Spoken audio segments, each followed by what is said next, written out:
Press and media and social media అందరికీ నమస్కారం అండి. ఈ ఇన్విటేషన్ సడన్గా ఇన్వైట్ చేయండి. అందరూ మార్నింగే అందరు అసెంబ్లీకి చాలా చాలా thanks.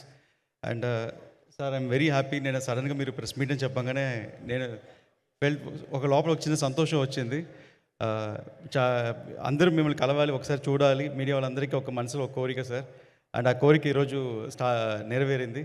Very happy about that sir. And movie గురించి వస్తే లైక్ ఆల్రెడీ మూవీకి హెవీ వర్క్, విఎఫ్ఎక్స్ వర్క్ జరుగుతుంది అని సార్ చెప్పారు. అండ్ నిన్న నైట్ కూడా ఫైనల్ మిక్స్ జరుగుతూ ఉండేది ఒక రీలు. అండ్ నాకు ఎస్టిమేషన్ ఉండేది ఒక రీల్కి ఒక 2 hours అవుతుంది, 3 years అవుతుందని. కానీ ఒక రీల్ ఒక 12 hours దాకా లాగుతూ వెళ్తుంది. ఇంత హెవీ వర్క్ ఉంది అనేది. బికాస్ దాంట్లో ఒక ఫైట్ ఉంది, ఒక సార్ డిజైన్ చేసిన ఫైట్, పవన్ సార్ డిజైన్ చేసిన ఫైట్. దగ్గర ఆ ఫైట్ ఒక 18-20 minutes ఎపిసోడ్ ఉంటుంది. ఫైట్లోనే ఒక కథ చెప్తున్నాం మనం. ఆ కథ చెప్పేదానికి మ్యూజిక్లో కథ చెప్పాలి.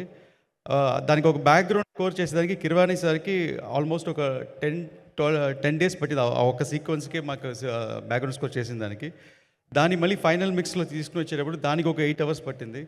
సో అంత హెవీ వర్క్, అంత పవర్ఫుల్ సీక్వెన్స్ ఫస్ట్ సార్ చేసి, ఆ సీక్వెన్స్ నేను చూసిన తర్వాత అప్పుడు నాకు దాంట్లో ఒక అర్థమైంది ఏంటంటే, పవన్ సార్ చూసే వీరమూల సినిమా వేరే, పవన్ సార్ అనుకున్న సినిమా వేరే. ఆయన ఈ సినిమాని ఎలా అనుకున్నారనే ఒక ఫైర్ నాకు అనిపించింది. ఆ ఫైర్లోనే డిజైన్ చేసింది బ్యాటిల్ ఫర్ ధర్మ అని ఒక కోడ్తో సినిమా అనుకొని స్టార్ట్ చేశాము. అండ్ ఇది Mughal period, 17th century start అయ్యే సినిమా ఇది, మొఘల్ పీరియడ్. అండ్ ఆ టైంలో ఒక ఔరంగజీబ్ ఒక పెద్ద పవర్ఫుల్ రూలర్. అండ్ మన లాంగెస్ట్ రూలర్, ఒక 55 years ఒక ఇండియన్ రూల్ చేసిన రూలర్కి, అంత రూలర్కి ఒక హరిహర వీరములు ఫిక్షనల్ క్యారెక్టర్కి జరిగే ఒక వార్ లాంటి ఫిలిం ఇది. సో ఈ ఎపిసోడ్లో ఇంత పవర్ఫుల్ క్యారెక్టర్ డిజైన్ చేసిన దానికి నాకు వర్కింగ్ ఆపర్చునిటీ దొరికింది. పవన్ సార్ నేను చాలా థ్యాంక్స్ చెప్తున్నాను సార్. అండ్ ఈ పిక్చర్ నేను టేక్ ఆఫ్ చేసిన దగ్గర నుంచి ఇప్పుడు దాకా 1 second కూడా నేను రిలాక్స్ అవ్వలేదు.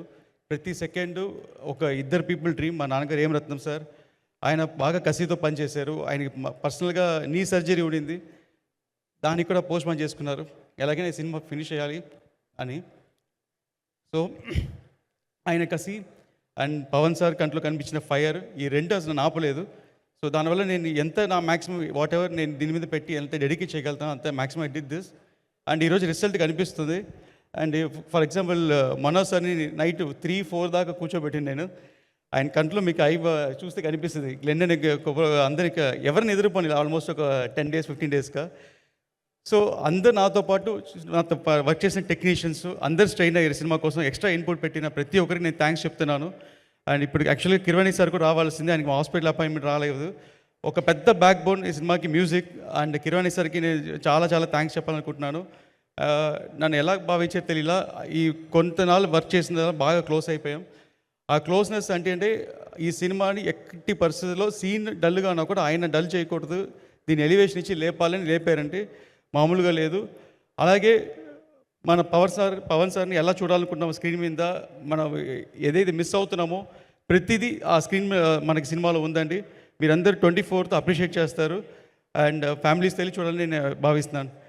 అండ్ ఎవరైనా మిస్ అయిపోతే sorry. And thank you everybody అండి. Thank you.